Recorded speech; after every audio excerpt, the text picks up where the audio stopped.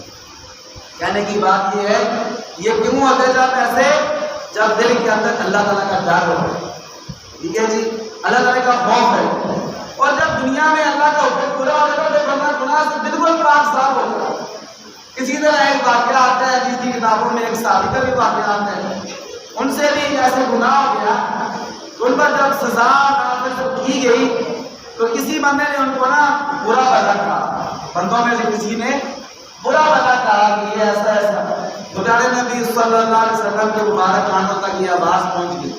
تو اللہ کے پاک نبی حضرت محمد مصطفیٰ صلی اللہ علیہ وسلم نے فرمایا کوئی اس کو برا نہ کہے،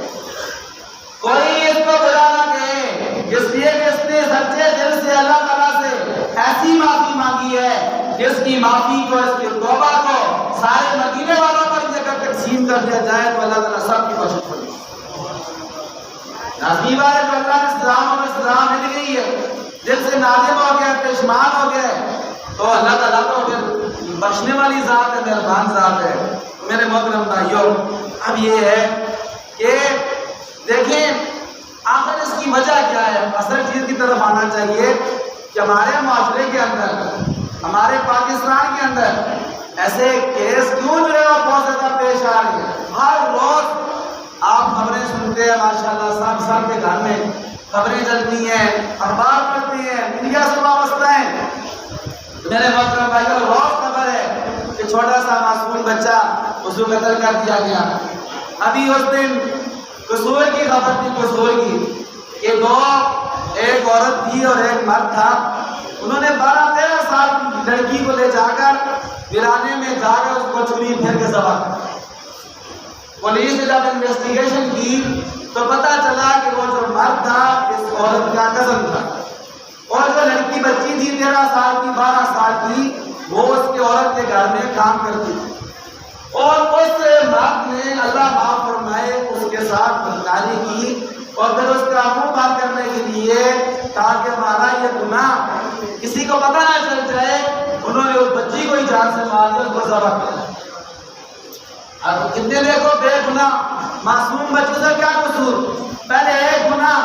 پھر اس کے اوپر اس کا دوسرا گناہ، اس سے بھی بڑا گناہ کہ یہ قتل ہی کر دیا۔ اللہ معاف فرمائے۔ دیکھیں کتنی بڑی کتنا بڑا افسوسناک جو ہوا۔ اسی طرح کل پرسوں کی بات ہے، سیالکوٹ میں ایسا ہوا کہ اللہ معاف فرمائے، ذکر کرتے ہوئے شرم آتی ہے، لیکن ذکر اس لیے کرتے ہیں تاکہ ہم یہ جو ہمارے معاشرے میں معاشرہ غلط راستے کی طرف چل گیا ہے، چل پڑا ہے، بے ارادگی کی طرف چل پڑا ہے، معاشرے میں گناہ عام ہو رہے ہیں۔ دیکھیں ہمارے اوپر جو اللہ تعالیٰ کے عذاب آتے ہیں، کبھی سیلاب آ جاتا ہے، کبھی آفات آ جاتی ہیں، اور کبھی جو ہے وہ مہنگائی آ جاتی ہے۔ اب چینی پورے بازار میں چینی نہیں ملتی ہے، چینی جو ہے دکان والوں سے بولو چینی،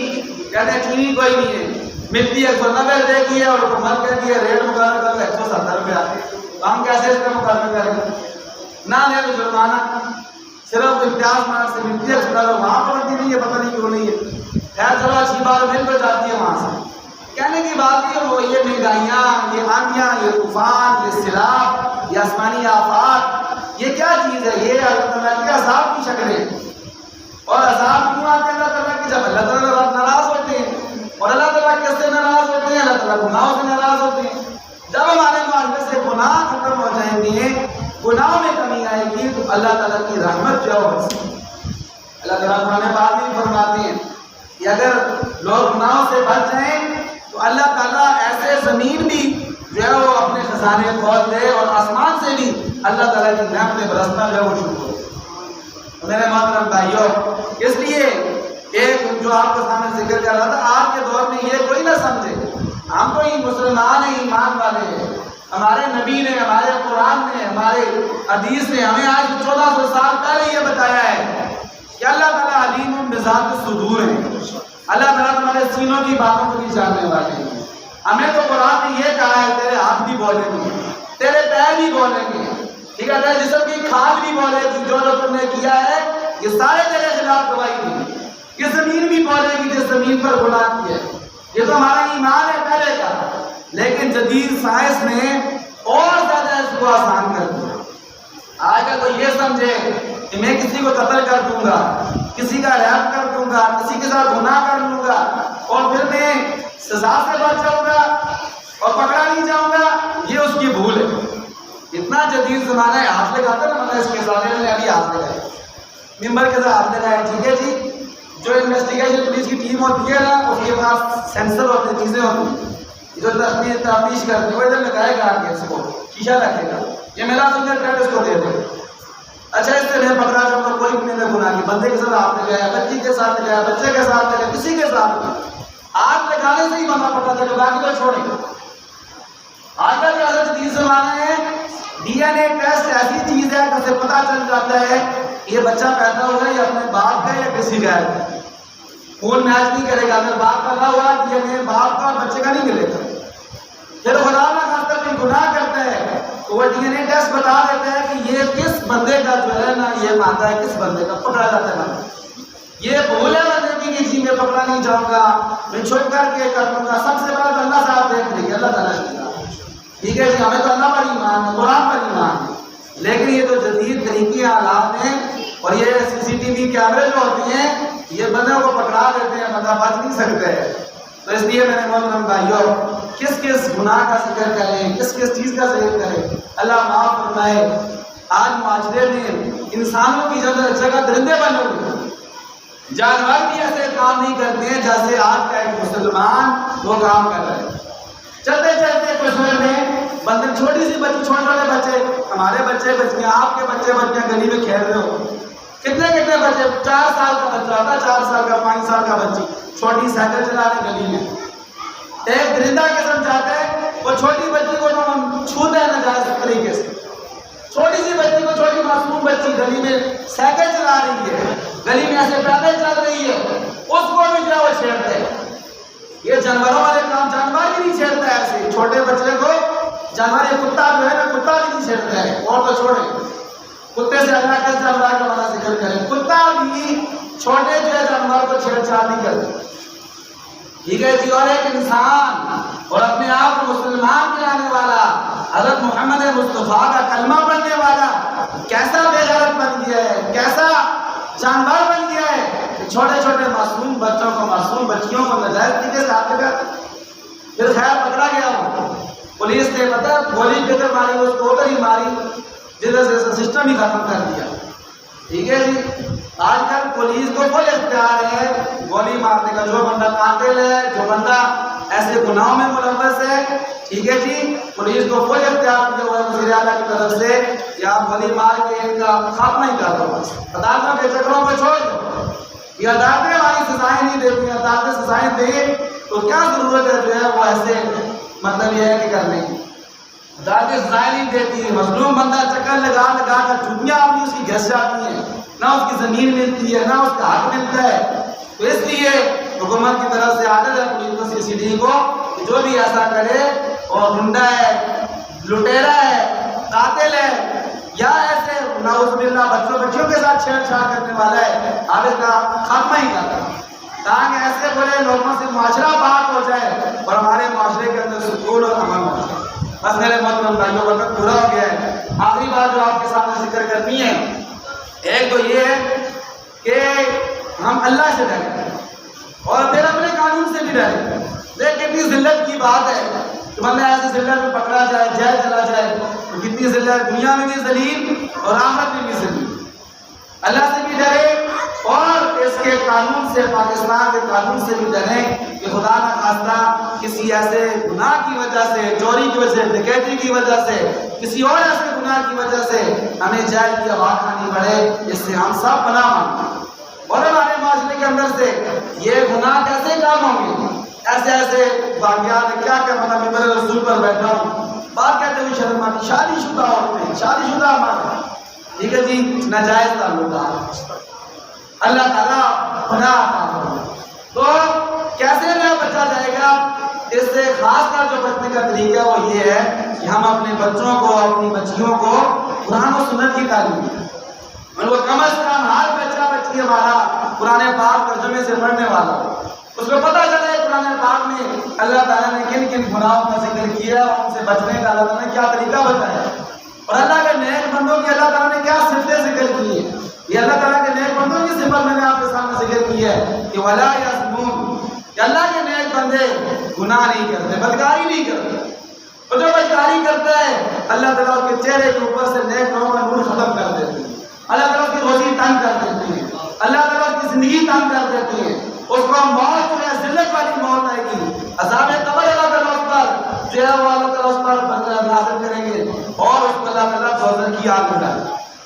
دوسری بات یہ ہے کہ ہمیں یہ چاہیے، جو والدین ہم کو ان کی ذمہ داری ہے کہ جو ہی بچہ بچی بالغ ہوں حضور کا فرمان یاد رکھیں۔ حضرت علی کو حضور نے فرمایا، اے علی، علی